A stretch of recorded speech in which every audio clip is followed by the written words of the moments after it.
Okay, so let me check and make sure I didn't miss you if you came in. So no Curtis yet, right? No Orsa yet? No AJ yet? No Tony yet? Ian I yet?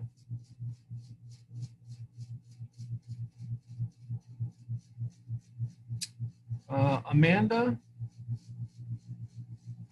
Okay, if they come in, we'll get them started. Happy Wednesday to you. If you were one of a couple of people in this period, and there were a couple others that were having trouble getting on to Go Formative, hang around at the end, and I think I've got a workaround for that. So if you run into problems with that, hang around, and I can get you set up on that. As I said yesterday, what I want to go over with you today is I'll review the economic systems that we discussed yesterday, the three big ones: market, mixed, and command or centrally planned. We also did touch on traditional, and we'll explain that again. I'll give you some more country examples throughout the world that you can use as a baseline for those.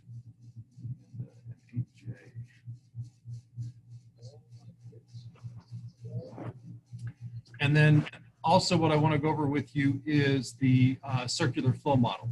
So yesterday I touched briefly on circular flow models and how it illustrates the exchanges between the product market and the factor market. So I'll go in depth on that. And then there'll be two short assignments, but they're really, really easy. I'm going to watch some movie clips. There's like a 2-minute clip of the Hunger Games, and you're going to try to use that clip to describe the economic system that we find in that movie and in that clip. So something a little bit different for you. If you would, go ahead and click on your modules page for week 6. And if you click right there on the preview, this has a preview of everything that we talked about from yesterday. So it really would be a review, not a preview, but that will give us what we need. So if you go ahead and click on that page right there, you'll be set.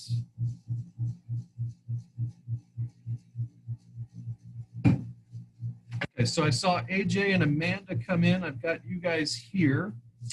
Just want to double check again. Still no Curtis, no Orisay, no Tony, no Ian. Those are 3 we're missing. All right, no worries.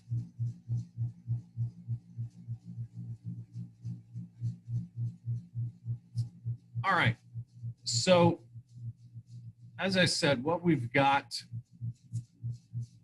for this unit is basically how societies and countries decide to answer the 3 questions of what to produce, how to produce, and for whom to produce it. How a country does that is their economic system. And generally the 3 most common, the 3 most plentiful systems that you'll find in the world are going to be market economies, mixed economies, and command and centrally planned economies. Mixed is probably the most common. Next most common would be market. Centrally planned or command would be 3rd. And then traditional is very, very rare. And that would be 4th in terms of the number. And it's very basic. In a market economy, individuals like yourself, myself, people that run businesses and firms, they make the decisions on what exchanges are going to take place and how they're going to take place. In a mixed system, it's individuals and government. In a command or centrally planned, it is the government that makes the decisions. Our outlier, the one that is most rare, is really going to be a traditional economy. And so in a traditional economy, you're generally going to have customs, social norms, religious ideology determine how things are going to be made, how those resources are going to be used, and then who is going to be getting those. If you take a look at down below, there's a list of countries that would fit into each system. Now, if you remember yesterday, if we start on the left-hand side, if you remember yesterday, we talked about Iran really being a traditional economy.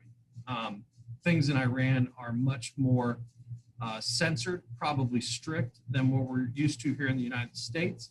And the government, along with the religious leader, right? So in Iran, even though you may not have had this in world history, American history, Iran basically has 2 leaders in what we would consider a leader. So almost like 2 presidents. It would be like Joe Biden and Donald Trump both being leaders of the country. There's an Ayatollah who is the religious leader who gives advice to the president of Iran, who is the political leader on what is accepted and what's not accepted. And most people see the Ayatollah as more powerful than the president. It just depends upon the circumstance. But if you had to put Iran into one of the 3 most common, it would be centrally planned, right? The government is really determining what is going on, but more technically, it's going to be a traditional economy. Other examples of centrally planned or command systems would be North Korea, Cuba. We would have China in there. We talked about that yesterday. Vietnam to an extent, even though it is not as communist as it used to be. In a mixed system, you have countries like France, Japan, South Africa, a number of different countries. You could put the Norwegian countries we talked about yesterday, Norway, Sweden, Finland, in that mix.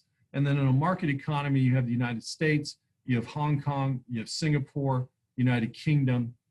Those countries are relatively almost all market. Now, the second thing that we went over yesterday is if we look at this spectrum or continuum, when we go from left to right here, when we go from left to right, we are basically seeing less government control, right? We talked about that yesterday. Make sure to spell that right. Seeing less government control. So centrally planned or command has the most government control. Mixed, right, has some individuals say, still some government control. Market, you have individuals and hardly any, if at all, any government control. That means if we went from right to left along the continuum, you would still have the same thing. Let's see if I can get Curtis in here. Back in, right? Sorry about that. There we go. So when you go from right to left, basically you are gaining or adding government control. All right, adding government control when you go from right to left. And I just want to understand how it shifts. Now, in most economic systems, you're going to see shifts right and left as we go on. And I'll give you an example of that later, even with the United States and what happened with the vaccine development in terms of the government intervention into that part of our economy, the pharmaceutical sector of the economy. And then lastly, as I said, traditional is very uncommon, very closed off societies, generally societies within the Amazon rainforest, basically still hunt, gather, and only basically provide for what they need for their survival. They're not interacting what we would consider the civilized world, or the modern world probably is a nicer term than that. Any questions or clarifications needed on this? Okay, so if you go ahead and click next, we'll get to the overview here of circular flow models, and that will be the new information we'll cover today.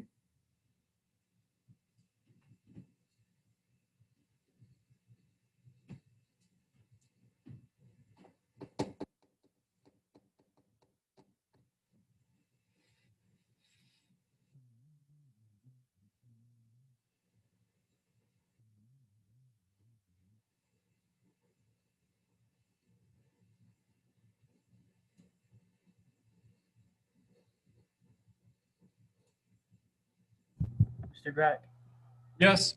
can you repeat that last part? I didn't catch that. Go ahead and go to the circular flow model overview page. All right.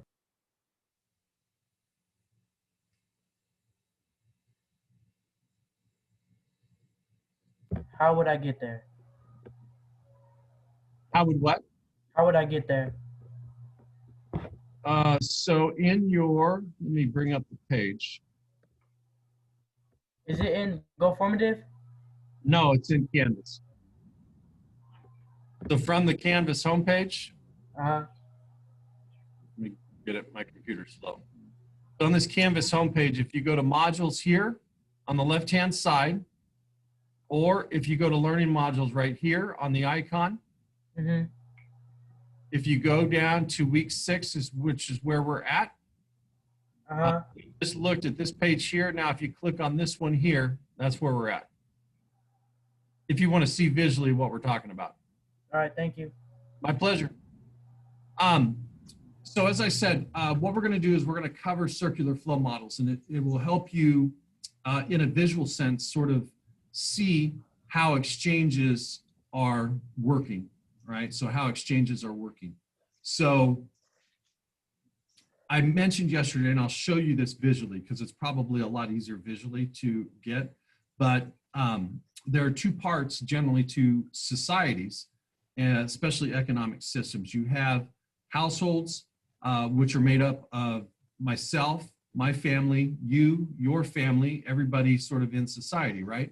Then in the other part of the economy are businesses or firms, right? Industries, factories.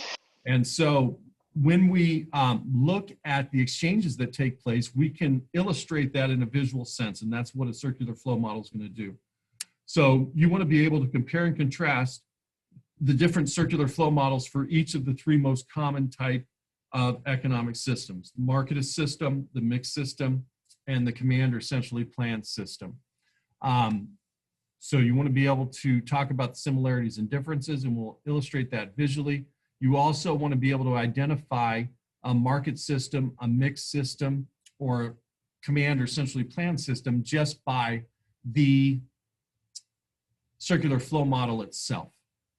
All right, so that's what we're going to focus on today. If you click on the next page, there are examples of all three. But what I'm going to do is I'm going to start from the base. All right, I'm going to start from the base and basically build this up one at a time. And this is not in your Canvas section. I can put it in your Canvas section, but all it is a blank one of the three that are up there. And so all I want to do for you is illustrate how and what a circular flow model for each economic system is illustrating for us. And we'll do that visually because it's just a lot easier to understand.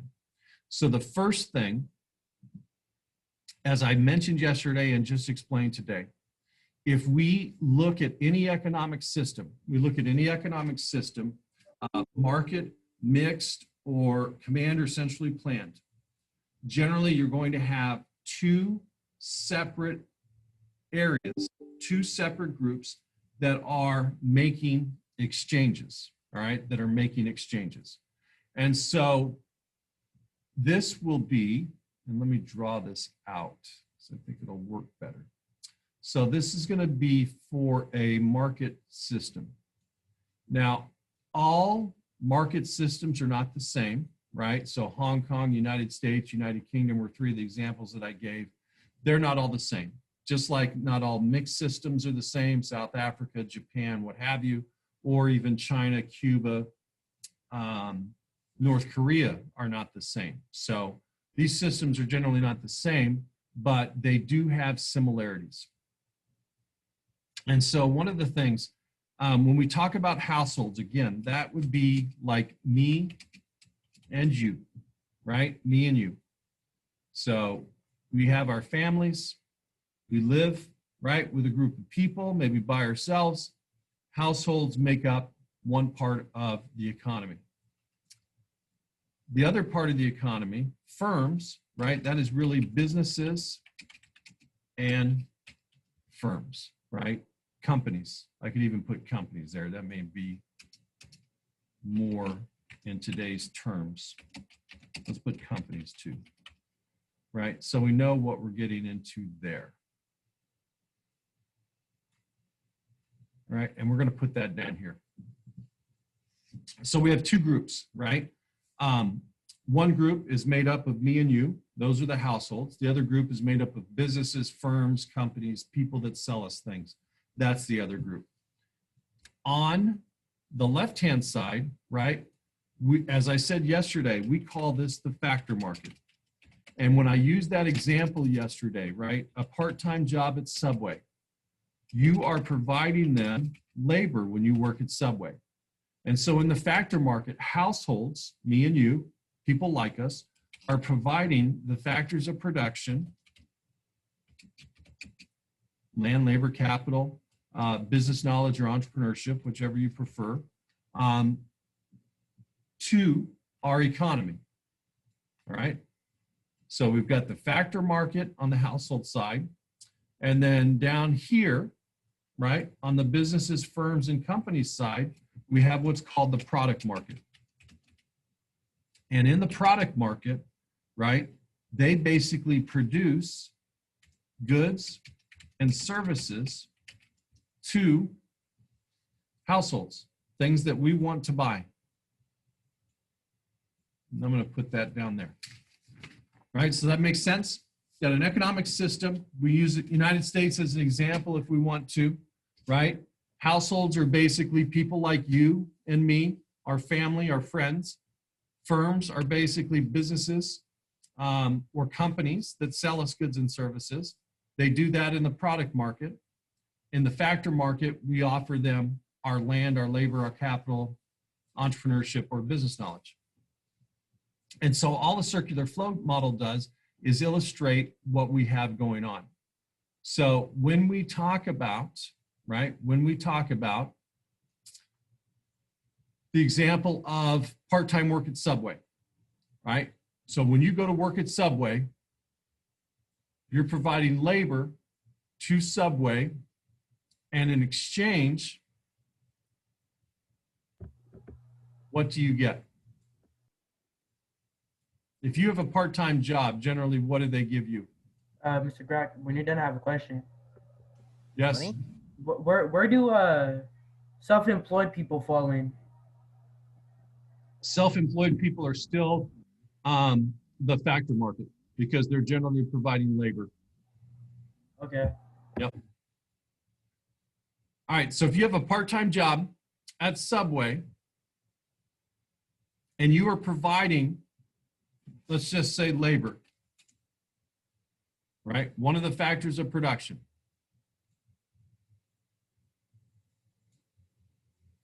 What do you get in exchange for that? When you have a job, what do you get paid?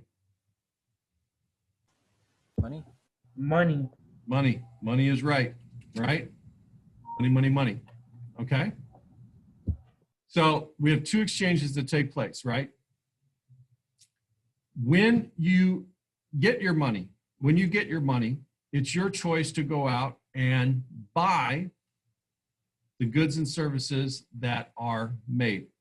So you turn around and you take the money that you earned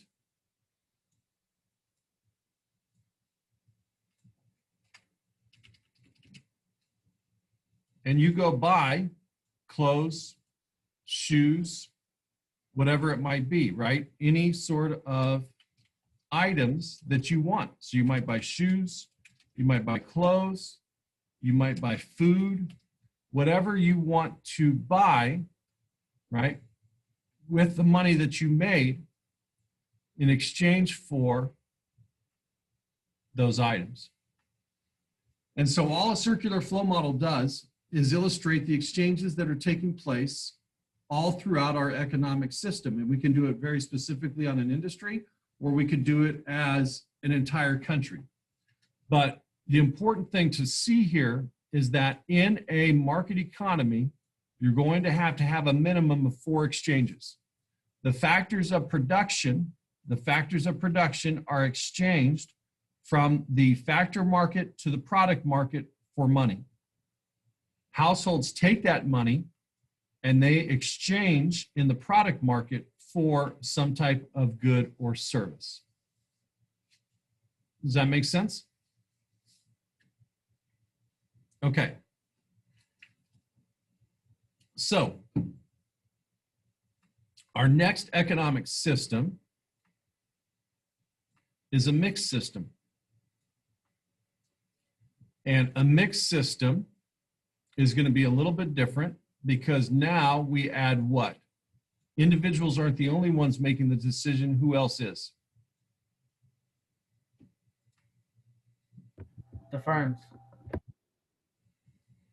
The firms are run by individuals, but what big entity is now involved? The Household. government? Government, very good. So I'm going to put the government right in the middle. So I'm going to put government. And I'll give you an example. Remember I said that economic systems sort of isolate between government control, individual control, all of these economic systems, whether it's command or centrally planned, sometimes allows more freedom. Mixed systems sometimes allow more freedom in terms of individuals, but then something comes up and government regulates that. Industries sort of like the United States did with cars back in the 50s and 60s where they required seat belts. Happens all the time. The FAA, the Federal Aviation Administration, requires certain airlines to do certain checks now to offer safety equipment, et cetera. your latest example of that is even the United States in a market economy. When the pandemic hit and the Trump administration was in charge, one of the things that they did was they, instead of letting pharmaceuticals sort of determine whether it was going to be financially worth it or not to try to develop a vaccine, basically the Trump administration said, here are millions of dollars to Johnson & Johnson, to Pfizer, to Moderna, to all of these different companies, go try to develop a vaccine. And so you can have economic systems that are market that kind of shift to mix based on a particular need, right? All an economic system is what are we going to produce? How are we going to produce it? And for whom are we going to produce it, right? And you see that. So the first what was Trump administration comes in and says, we need to develop this vaccine as fast as possible. We can't allow the free market or wait for the free market to come up with a solution. So they prepay. They also, right, if there was a viable candidate or a candidate for a vaccine that was hopeful, the government gave financial backing to go ahead and mass produce a bunch of vaccines, not knowing for sure if it was going to work yet, right? So as soon as they sent a vaccine to trial, remember there were 3 stages, trial 1, stage 1, stage 2, stage 3 clinical trials.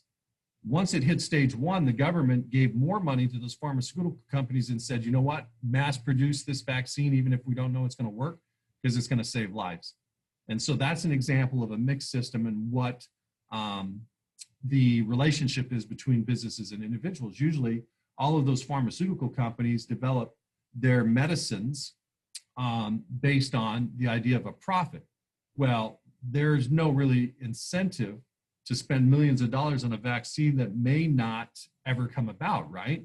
Earliest vaccine from development to actual shots in arms before a world record was like 4 years. This is done in less than a year. And so the government sort of got involved. So what you have in a mixed system is the same idea. You have exchanges that take place, right? So you're still providing land, labor, capital, business knowledge, or entrepreneurship to the product market, and the product market pays you money for that. You take the money that you earn from your job and you buy goods and services. But in this example, right, the government is basically helping to stimulate the vaccine distribution and development. And so that's an example of how the government gets involved, right? In a mixed system, you're going to have a minimum of 8 exchanges. And the development of the vaccine would be an example of that. The United States went from a market to a very rigid example of a mixed system with the vaccine development and how that was going to work. Does that make sense as well?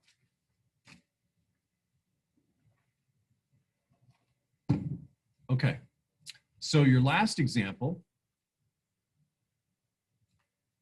and I'll get rid of all of these. Mr. Bragg, I have a question. Yes. What are the uses and the limitations of the economic data? What is the what? What are the uses and limitations of economic data? Well, the uses are generally trying to predict where the economy's at in terms of is the economy growing or is it shrinking? Uh-huh.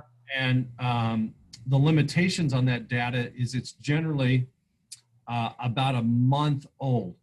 So the biggest economic indicator in terms of data that we get is the gross domestic product. That's how many new products are being produced in the United States in a 3-month period. But we generally don't get the 3-month results until a month after. So the data that we got from October, November, December of 2020, we generally don't get until the end of January of 2021.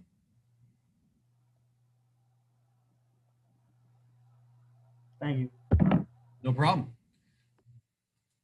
So in a command or centrally planned system, we have almost entirety of the government making the decisions about the planning, production, and consumption of all goods and services. And so this here is going to be an example of a command or centrally planned system. And because the government is involved in the planning, the production, and the distribution and consumption of all goods and services, you're now going to see sort of multiplied growth of exchanges. Households still provide the factors of production, but the government steps in and says, this is where you're going to work. Firms, right, are still going to provide money for people that work there, but the government, right, is going to redistribute that wealth, we know, before it gives it back to households. Households are still going to need to eat, buy clothes, but it has to go through government. Firms have to send products, the government redistributes that. Then you have taxes and redistribution in the product market and the factor market. And you still don't have any direct relationship, right, between households and firms.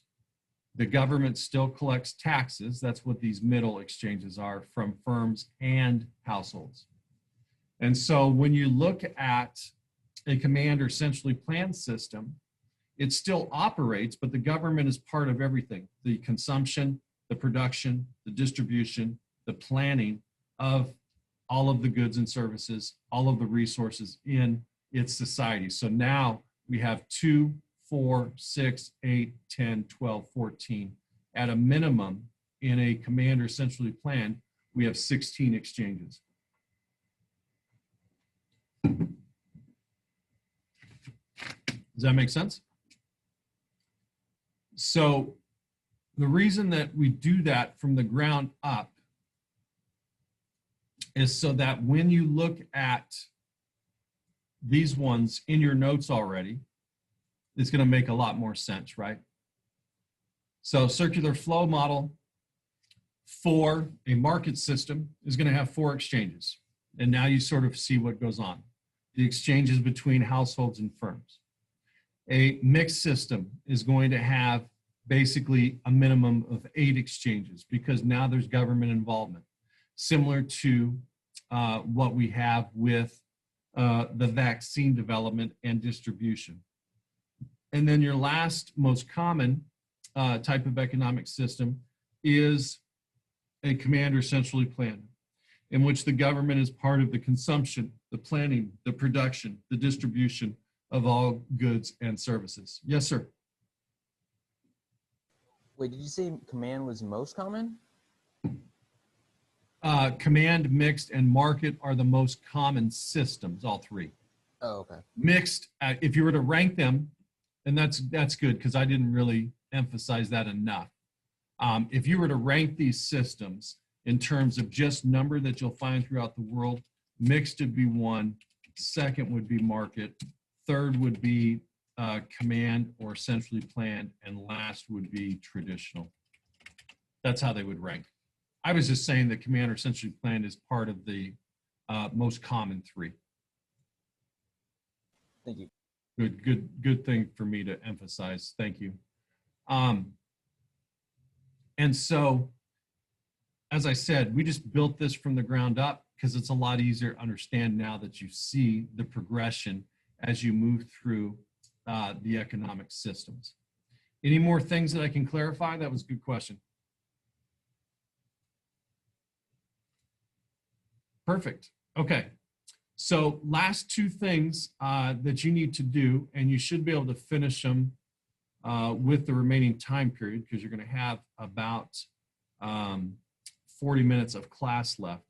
There are case studies, and these 2 case studies basically deal with economic systems, but it's a little bit different than just a normal set of review questions.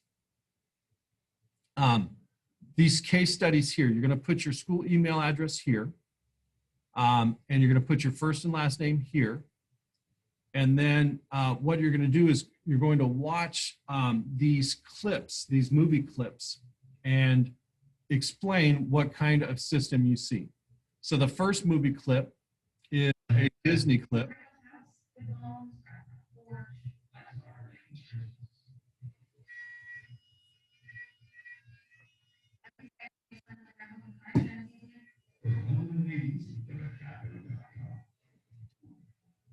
All right. So basically just a movie clip, and then you'll answer questions 1, 2, and 3 about the movie. The second movie clip is from the Hunger Games.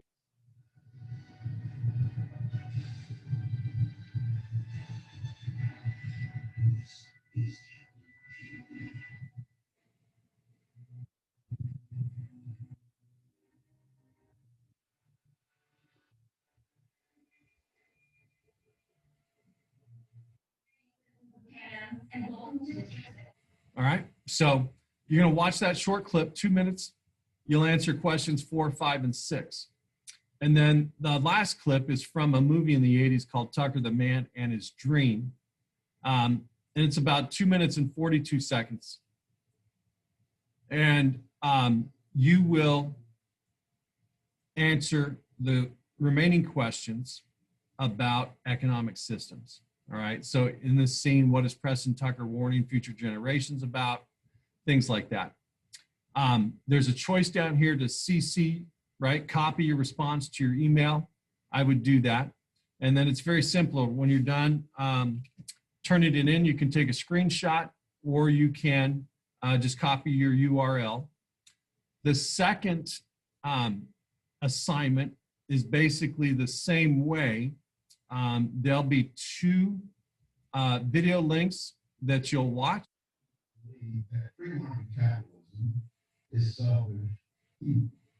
And in this situation here, it says you and your older brother are completely different. The summer you had a full-time job and you always come up with ideas to make more money. From babysitting to painting fences, you'll always working. Your brother, on the other hand, only had a part-time job and then spent most of the summer relaxing and playing video games. You're a little bit jealous of his lifestyle. You would prefer to work less and wonder if there's a sensible alternative to capitalism. You get online and come across a controversial video called Is Capitalism Working? So you'll watch that clip and answer questions 1 through 5. And then 6 through 9 is this short clip here.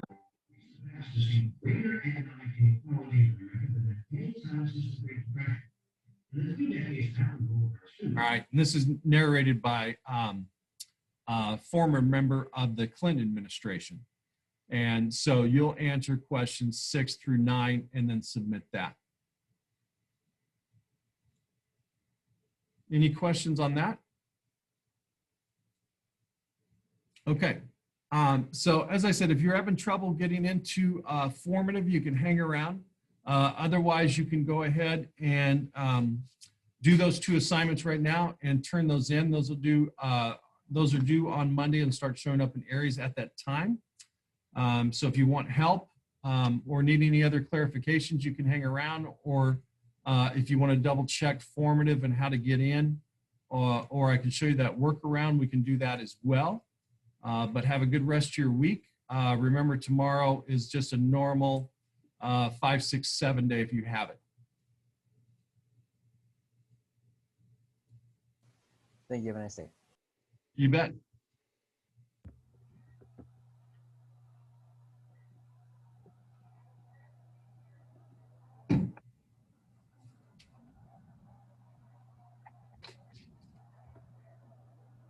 I'm still having a hard time logging into GoFormative. You still need to get in, right? Yeah. Okay. So let me set you up with what they said to do. Let's see, we're to period 2, right? I'm not sure. Yeah, this is period 2. Okay. Give me just a second to create your profile.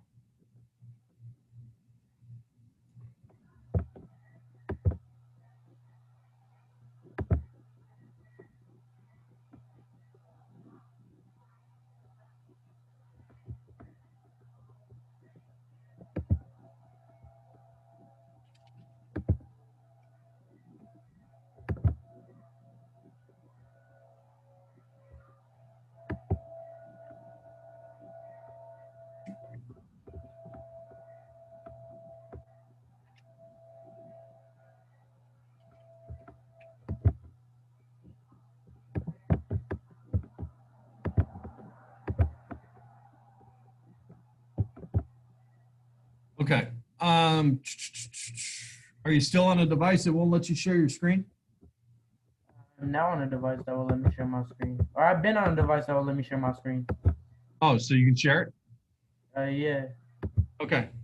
So share your screen right now and I'll get you on. I'm just using my personal laptop. Okay.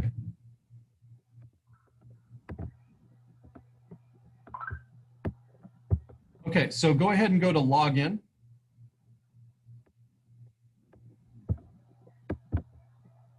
Log in. Yes, sir. Then in the email or username slot, put your 6-digit ID number. I don't know my ID number. Okay. I'm going to send it to you in the chat room. Can you see the chat room? Yeah. I guess. Okay, so I send it to you in the chat room. You can just copy and paste that. And then go back to your screen sharing.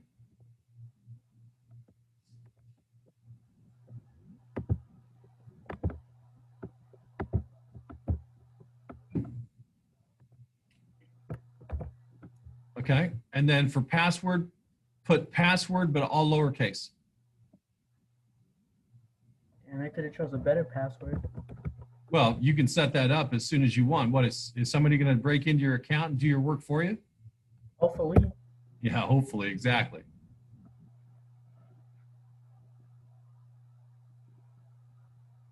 Okay. So How do I change everything's, it? go ahead and there you go. So you can change to whatever you want. But basically, go ahead and, okay, so all of those things are there. Go to everything. If you scroll down again, can you scroll all the way down to the bottom?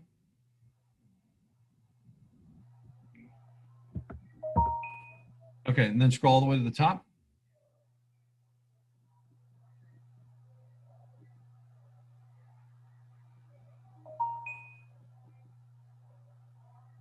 So I'm scheduling a doctor appointment right now. Okay. All right, so everything that you need to do since you've come in is open there. All right. So you're set. Wait. I thought I was excused from the stuff that You are, but it's still open for the other students in class. so if I do it, I'll just get like credit for it. Well, you just have to, so the top two right there, Uh-huh. right, you were here for. Yes. Yeah. And then factors of production, I think was your first week of class. The other two you do not have to do. All right. But if I do those, I get credit for those, right? Yes, All right. Thank you. you're welcome. I'll get to it. All right. Thank you, Mr. Grant. You bet. Take care. You too.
Who's next? Who's got the next question?